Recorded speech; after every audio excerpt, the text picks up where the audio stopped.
Bonjour à tous, Bezrat Hashem. Rabbi Nathan va ici, dans ces lignes du Likutei Halachot, nous dévoiler la clé pour rentrer dans ce que Rabbi Nachman a appelé Hitbodedut, ce moment qu'un juif doit avoir chaque jour seul avec Hashem, se tourner devant Hashem, parler à Hashem en toute vérité. Et Rabbi Nachman a dévoilé que tous les tzadikim ne sont arrivés à leur niveau que grâce à cette pratique-là qu'ils avaient de parler à Hashem dans leur langue maternelle, demander son aide, le remercier pour ce qu'il y a, de rentrer dans la vie, dans leur vie, dans chaque problème de leur vie, de rentrer dedans, et dans chaque réussite aussi. Il faut des doutes.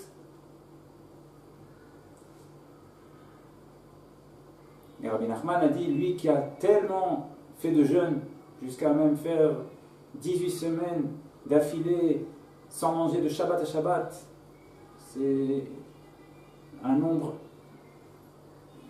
une telle quantité de jeûne, c'est si rare dans tout le peuple d'Israël, depuis l'histoire de l'humanité, c'est tellement rare. Et pour autant, ce même Rabbi Nachman a dit que s'il avait su la puissance de la Hitbodedut, de purifier la personne, de changer la personne, d'ouvrir les yeux à la personne, de la rapprocher d'Hachem, il n'aurait pas fait de jeûne. Il n'aurait pas tant fait subir son corps. Il nous dévoile par là que la Hitbodedut, ce moment de parler, ce fait de parler à Hachem, a cette vertu au-delà d'obtenir ce qu'on a besoin. Non, il y a quelque chose de beaucoup plus grand que ça. C'est quand on parle à Hachem, eh bien, ce moment où on parle, on lui parle, ce moment nous purifie, ce moment rentre la réalité d'Hachem en nous, parce qu'on lui parle. Hachem devient réalité pour nous, il est là, il est dans ma vie. Je lui parle au sujet de tel sujet, puis à tel sujet, puis à tel sujet. À chaque fois qu'on parle, on rentre la réalité d'Hachem dans notre vie, on purifie nos yeux, on purifie notre vie, on voit, on commence à voir la présence d'Hachem avec nous. Plus que tous les jeunes. Et la grande majorité d'entre nous, combien est grande cette pratique-là, que tous les tzadikim ont pratiqué. Eh bien, la grande majorité d'entre nous reste encore bien loin de cela. Aussi simple que cela paraît être à dire. Dire parler à Hachem, hein, pour autant, chacun de nous sait combien il reste loin de ça. Et pourquoi? C'est ça ce que ici va nous ouvrir Rabbi Nathan. Nous dit Rabbi Nathan, Vegam be'inyan hasicha ve'atfila be'atzma, i-efshar litrok et hashar. Nous dit Rabbi Nathan, ce qui éloigne une personne de la Hitbodedut, ce qui fait qu'elle met ça de côté, au mieux, même si elle a commencé, elle s'arrête. C'est pourquoi? C'est parce qu'elle est dorek et hashar. Elle littéralement pousse le temps, elle presse. Qu'est-ce que ça veut dire?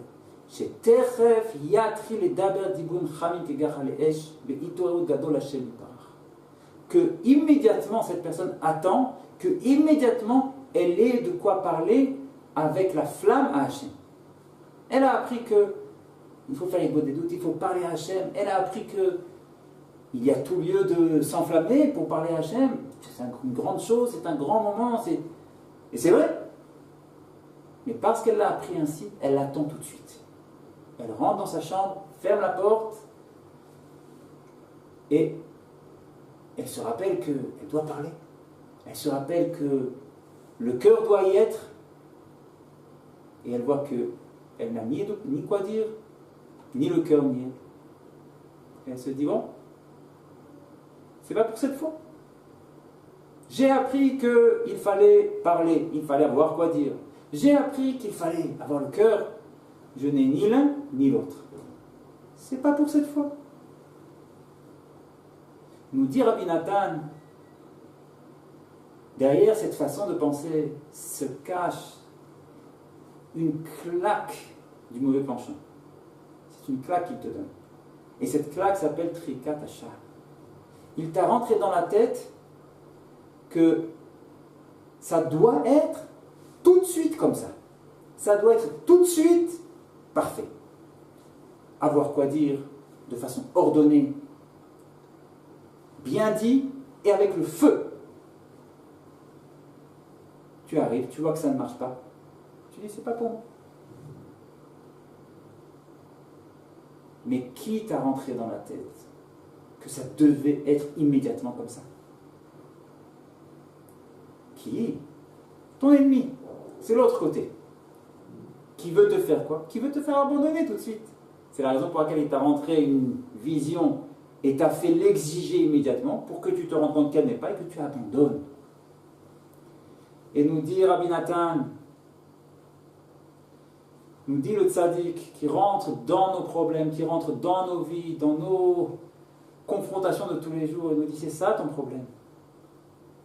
Tu attends ça immédiatement, veimlar, et sinon, mitrachel les gamre, et sinon, s'il voit qu'il n'y a pas, alors il laisse tomber, c'est pas pour moi, c'est pour les autres. Chas veshalom, que Dieu préserve. Et alors la personne devient une personne cultivée, qui peut te parler de la hypo des doutes, mais elle ne le fait pas. Kamatsui berov bnei adam. Comme nous dit Rabbi Nathan, cela se trouve, cette erreur-là se trouve chez la majorité des gens. Et donc, qu'est-ce qu'il faut faire? Quel est le vrai chemin? Quelle est la clé pour rentrer dans cette arme de la hypo des doutes, qui n'est rien d'autre que la vie, comme nous l'apprenons dans la paracha, sur le verset Ve'atem adevekim b'Hashem elokechem, chaim kulechem hayom. Et vous qui êtes unis à Hachem, et dire à Ben Nachman de Breslev, union à Hachem, c'est la tfila. Être uni à Hachem, ça se vit dans la tfila, en se tenant dans cette situation, on se tient devant Hachem, c'est ça qui s'appelle être uni, collé à Hachem. Ve'atem adevekim b'Hashem elokechem. Vous qui êtes collé à Hachem, chaim kulechem hayom. Vous vivez. Autrement dit, nous dit la Torah, tu crois que la vie c'est se promener, manger, acheter, rigoler? C'est pas la vie. C'est pas ce que moi j'appelle la vie, ça s'appelle pas la vie. La vie avec un grand V, vous qui êtes unis à Hachem, vous vivez. C'est ça la vie. La vie c'est vivre avec Hachem. Et ça, cela veut dire tfila, ce lien de la parole avec Hachem, même par la pensée, mais de dialoguer avec Hachem, de savoir qu'il est avec soi, de le regarder, de savoir qu'il nous regarde. C'est ça la vie. Comment on rentre dans la vie? Nous dit Rabbi Nathan. Même si maintenant tu n'as rien à dire, rien. Et tu n'as non plus aucune envie de parler, aucune flamme, rien, pas motivé et rien à dire. Y a-t-il un état pire que celui-là? Non, tu n'as rien pour faire une des doutes. On dit Rabbi Nathan. Alors quoi faire? Passer à autre chose? Non. Ya'amod lifnei Hashem. Tiens-toi devant Hashem, kedal ou kerash, comme un pauvre, démuni.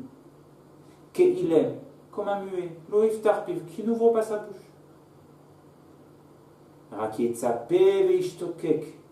Mais tiens-toi devant Hachem et espère, désire, que Hachem te donne des paroles. Ne dis pas ou tout ou rien. C'est ça l'erreur, c'est ça le message que te chuchote sans arrêt le penchant. Ou tout, tout de suite. Parler, le feu, ressentir. Ah, il n'y a pas rien. Non.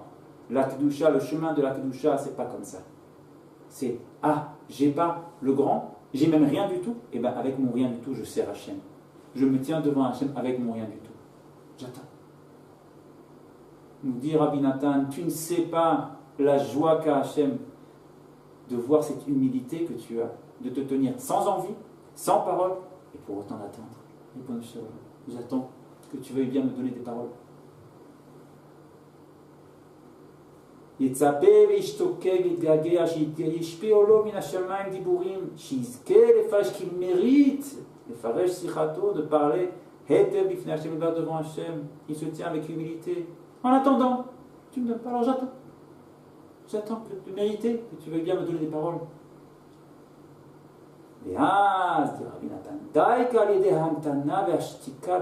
Justement, par le mérite de cette attente, que tu as l'humilité de t'asseoir et d'attendre, dans cet état où la motivation n'y est pas, les mots n'y sont pas, pour autant tu attends, tu te tais, tu espères, par cela justement, Zoré, car tu mériteras après les daber, l'ifnei Hashem Yitbarach, de parler à Hashem Yitbarach, diburim chamim kegachalesh, Hashem il va te donner après, par ce mérite-là, des paroles de feu, des paroles pleines de braise, de motivation, de flamme, avec une grande volonté pour te rapprocher d'Hachem, rentrer dans la sainteté. Que nous méritions d'entendre, de recevoir ce remède que Rabbi Nathan nous donne ici, qui est la clé pour rentrer dans la grande porte de la vie. La grande porte, la Hitbodedut, c'est la grande porte. Mais là, Rabbi Nathan nous a donné la clé. La clé, c'est de ne pas dire au tout ou rien, de savoir s'arrêter, de savoir attendre. Et de savoir que cette attente-là, elle-même, est grandiose devant Hachem. Même si je ne dis encore rien, et même si je n'ai encore même pas le premier brin de volonté de lui parler. Cette attente-là, cette humilité, c'est elle qui ouvre les portes. Que nous méritons d'entendre ce message. Shabbat Shalom.